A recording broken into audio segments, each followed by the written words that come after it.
Hey everyone! With Season 15 in full swing, let's get into a few updates.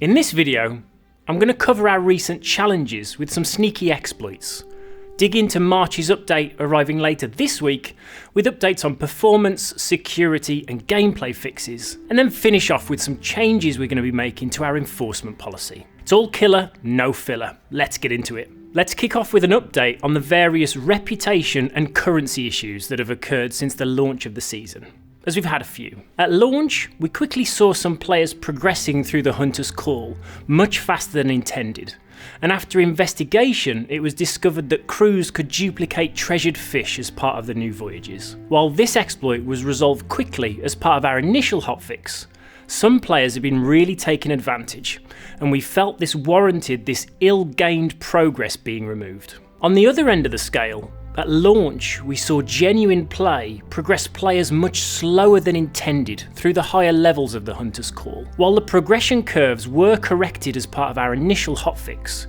we were unable to correctly boost players to their intended reputation levels during the hotfix window. As part of this week's update, we'll be correcting reputation for both issues. Any progress players have gained by using the duplication exploit will be removed, and players who made progress prior to the hotfix will now find they are boosted to their intended levels based on how much they earned in that window. Moving from Season 15 to our recent anniversary celebrations, a small number of nefarious pirates found a way to gain additional ancient coins from the community goal event. This is why we can't have nice things.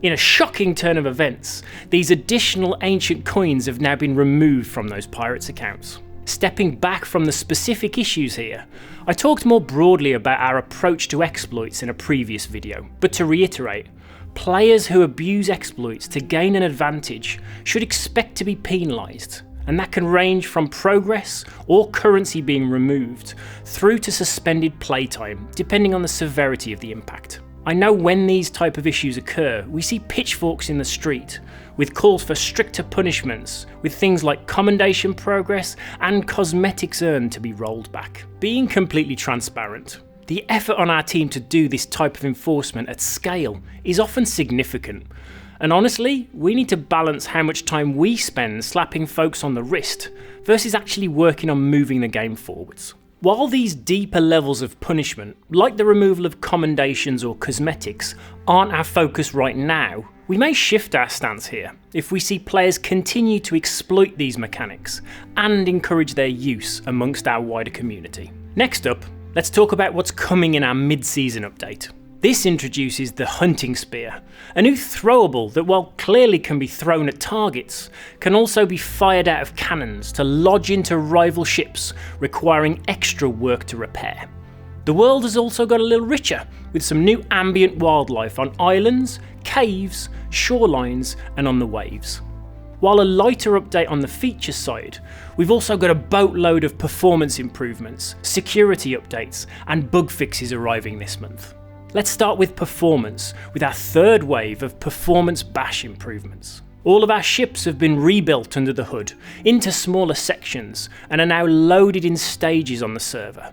This will address hitches on the server that are felt by all crews when ships are created. The good news is that following our February update, a large amount of player reports we've investigated where hitches occurred were due to ships arriving on the server, so we're hopeful this provides a meaningful improvement there. We've got further improvements for how trinkets are loaded when approaching ships, optimizations for how floating treasure is handled, and a range of other smaller optimizations. The team have also been looking ahead to how we better maintain server performance over time, and this update introduces a new system that manages the activation of events, ensuring that the server has the necessary resources to operate the event safely. The emergent Megalodon encounters are the first encounter to use this new system, and we'll be bringing all of our other encounters and events into this management system over time. Before I move on from performance, I wanted to jump back to the topic of frame rate locking I hit last video. We've already seen lots of players see the benefit of locking their frame rate at one of our optimised levels since the update, and we also heard the pushback loud and clear on us considering removing our uncapped option. As a compromise, we've made the info text much clearer when navigating this option in the video settings, to help guide players on how to optimise performance, and right now we'll not be taking plans forward to remove the uncapped option. On to game security. Work to crack down on pack file usage is going well, and we're already starting to monitor where modified packs are being used to help us hone our detections, as we then work on securing our game files as part of a future update. The team have also been working with Epic to improve easy anti-cheats detection of some of our more prolific cheat engines, which has already begun to disrupt these cheats and their users. Then finally, this week's update delivers another wave of detections for ban evasion. And while we're not finished yet, the layering effect of all of these detections is really starting to crack down on players circumventing game bans. And then to finish off with gameplay fixes. All crews dealing damage to ancient megalodons will now all receive kill credit for their contribution, rather than it being on the last hit. Dropping items into shallow pools or within siren shrines should no longer cause them to float upwards. Grappling to ship's ladders should no longer teleport players to the void. And then we've toned down the ability for ancient megalodons to flip ships so aggressively. It can still happen, but now much less frequently. These are just some of the fixes landing in March's update. Another change arriving later this week, which may appear confusing, is for traps, where we've lifted the restrictions on these being able to be placed in and around the outpost taverns. At launch, we placed restrictions around the placement of traps at the outposts, which now, on review, feels against our usual tools not rules approach to gameplay mechanics, and in turn have now been removed. Players loading into a session won't be harmed during their wake-up animation already, so the room for griefing here is pretty small, but lifting these restrictions allows traps to be used in all those creative ways we see players use when lying in wait to ambush those returning treasure at the outpost.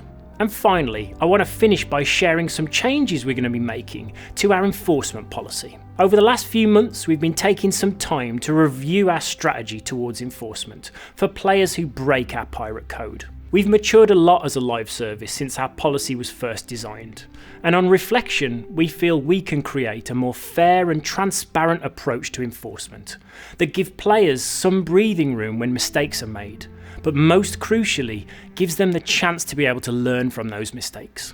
Our old policy was a flat 3 strikes and you're out rule, and without providing players clear notice of how many strikes they had on their account, could lead to players receiving a lifetime ban for 3 potentially minor offences spread over many years. Without the transparency about the enforcement status of a player's account, we've often seen this generate frustration, as players feel like our support team has overreacted to a minor offence with a ban, when this was actually the final strike in a sequence. On reflection, we know we can do better here.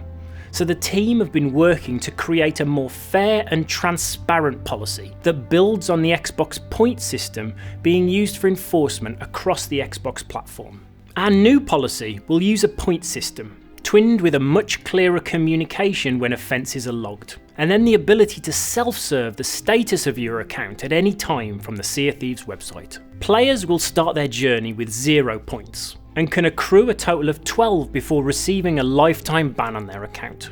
As players receive points for minor offences, they will hit thresholds that issue temporary suspensions, before continuing up to a permanent ban if their actions continue. These offences could either be from players' actions in-game, or our support site, meaning players could receive a permanent ban for repeat abusive behaviour to our staff on the Sea of Thieves support site. This policy will now cover both areas.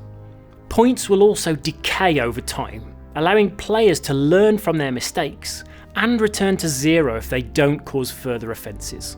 Underpinning this system is clear messaging when players have received enforcement when loading into the game, and the ability at any stage to check their account status on the website, showing the current enforcement points and any temporary suspensions and their time remaining. The system is going to be rolling out in the next few months, and we'll share more on the specifics on the policy at that stage. With this policy refreshing, we're also going to use this to draw a line in the sand. We're going to be reviewing players with long-standing sanctions under the old enforcement policy and assessing opportunities to provide second chances to players who we feel on reflection have been sanctioned unfairly. I'm not going to share more on the specifics of this right now, and there's no actions needed from players, so don't start raising support tickets, but I'll commit to providing an update on this in a future video. Alongside this review, we're also going to address players who currently find themselves in limbo, with access to the game but not to our support site. Access to the support site will be returned. But as I said, be warned that offences can be accrued from unacceptable conduct on our site. I know this is quite a significant change to how we approach enforcement, but I feel confident that our new approach should provide a much more fair and transparent policy that allows players to learn and grow from their mistakes and lead to a better experience for all our players. Right, let's call it there. Catch you all next time.